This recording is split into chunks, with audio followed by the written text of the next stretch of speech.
Parang napanood ko na to sa ano, sa Breaking Bad ah. Sir, good afternoon po. Ano yung atin? Yes sir, meron akong magandang i-offer sa inyo. Itong Damawana. Damawana. Minana ko sa magulang ko po ho yan. Minana niya, sir. Ilapit niyo nga, sir. Lapit niyo. Ay! Wow. Hello. Yes, Boss Loyo. Mamaya na. Meron pa akong kausap. Pupunta na lang ako dyan. Sir, ito po sir. Yan.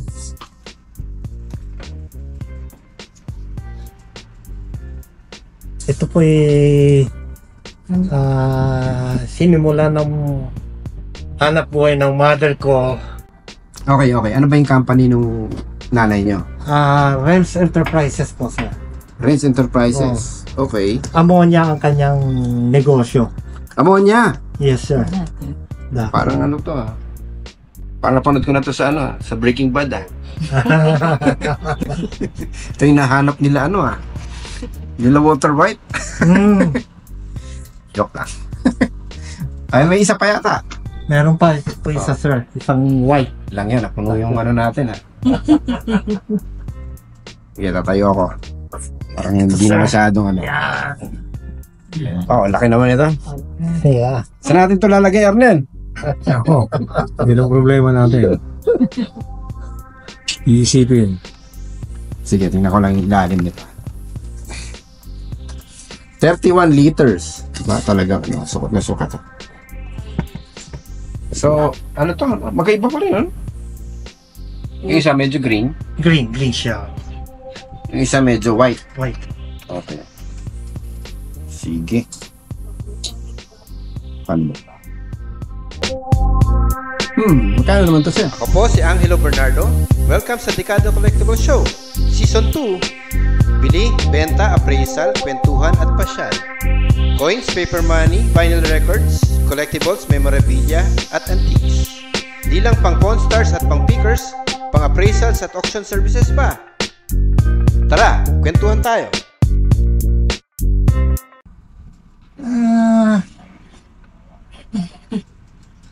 Wala akong idea ito sa presyo to sir. Kayong bahala kung magkano kang makakaya na hindi tayo parehas ang kabyado sir. Okay, wala namang, ano, di ba? Wala namang basag yan. alaga po ito sir. May libreng ipis ah. Talagang tigo na. Yun o. Yun. Yan. Okay. Sige, ang gagawin natin dito. Bibilin pa natin ito.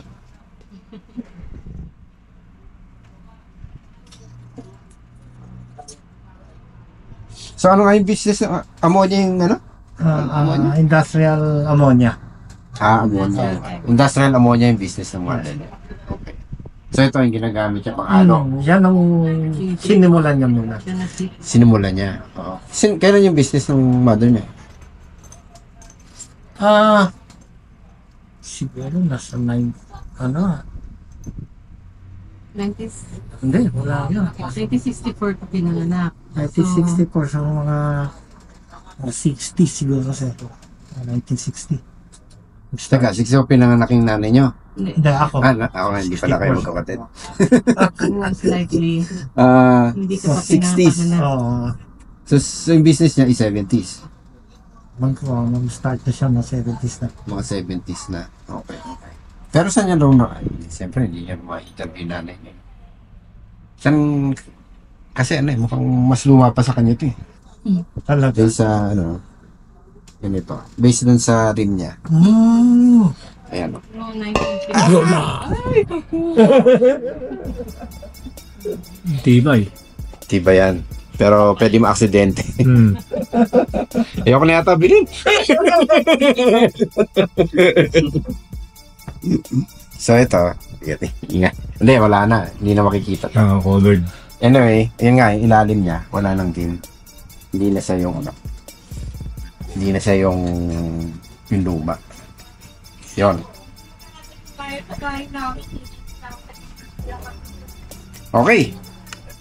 Sige. So, meron siyang ito naman 28 liters. Ayun, 28 liters. So, siyempre ngayon, pan-display na lang siya. Kaya natin pa-presyohan to. Ito pang magbigay sa iyo, sir, ng Nang swerte. swerte. Kaya natin. Lahat naman ng dito, swerte. Nakapaswerte sa akin dito siya. Bagay, hindi tao ang nagpapaswerte si Arnel. And then yung mga ibang natin. Yung mga ibang kadekada, yan yung bibigyan ng swerte. Kano ba to? Kaya sir, magkano nyo? Kano idea nyo para meron tayo pagsimula ng tawaran? So, napag-usapan namin, gusto niya sana, if ever, matuloy, is 25. 25!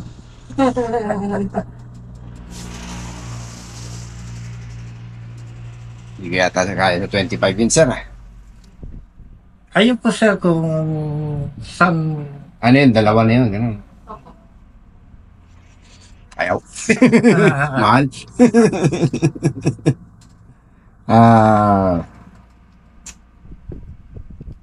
5K. 5K ang isa. Dalawa. Problema nito, space eh. Isa lang kaya kunin ko.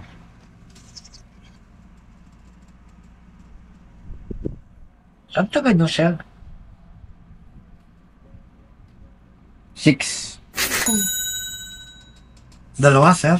Dalawa.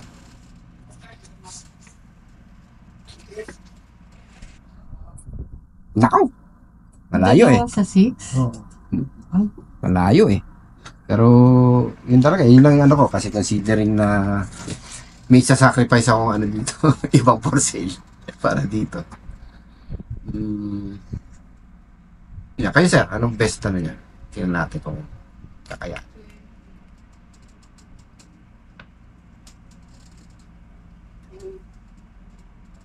$12, sir. Isa. 12 ang isa. Ang problema nga, yung market, yung buyer, Although sa inyo, siyempre, may value to kasi sa nanay nyo to, di ba? So, hindi siya napafactor in. Yung sentimental value, hindi napafactor in sa mga transactions. Yeah. So, tingin ko, hindi viable sa akin. Hindi talaga ganun yung, gaya nga sinabi nyo, marami kayo nito dati, napasad lang. Ngayon, dun sa labas sa inyo, sa sa Bohol, may nagbebenta sa akin, dati silang paggawaan ng ayaw ko kung alak ko. Tapos pinakita sa akin yung picture, isang kwarto, puro ganito. Hindi lang kami magka-transaction kasi Bohol yun eh. Ayoko na ipaship dito. Kasi baka mabasag. Tsaka baka mas mahal pa yung Hindi siya as real as hindi ko na magagamitin to for pag-manufacture ng kung ano. Yeah. Pang-display lang Ang talaga to. display na yun. Pang-conversation piece. Ngayon, yung kano sabi niya? 12. Yung 12, masyadong mahal sa akin yung para mag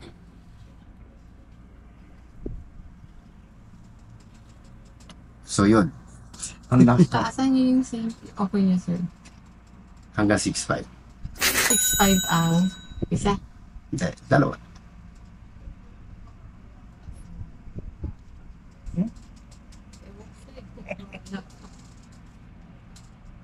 Pwede namang isa lang kunin natin.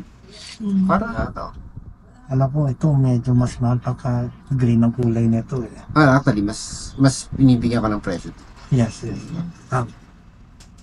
Siguro kung sa 6.5 yan, baka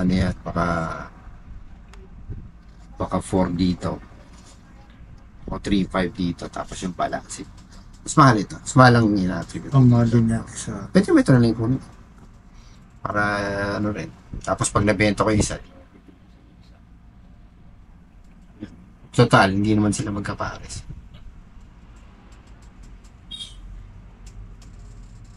Decide. So, magkano, sir? Sige, ito 3.5, ito 3. So, pwedeng ito na lang. So, O pwedeng ito rin. Pili na lang kayo. Gusto mo? Gusto sa dalawa. Ikaw mag-decide, sir. Hindi ko ma-desisyonan yan. Sino yan? Matatakot lang kasi ako baka mabasag sa bahay. Tatakot nila ko baka mabasag dito Muntik na nga kanina. Tapos pag nabasag yun, wala na, ano na. Goodbye investment kasi wala na nang bumibili ng pasit. Gusto mo na-dispose yung dalawa? So, sir, baka pwedeng time na yung dalawa. Hindi kaya. Hindi kaya. 6 pa. 7.5. Ang taas na nung ano ko. Taas Laki na ka. ng puhunan ko Hindi na, sir. 7, sige sir. 7. Thank you. Okay naman si Sir Angelo. Maganda yung usapan. Madali siyang kausap. Hindi namin expected na ganun presyo. Pero para sa amin, okay na yun. At malaki rin na itulong sa amin.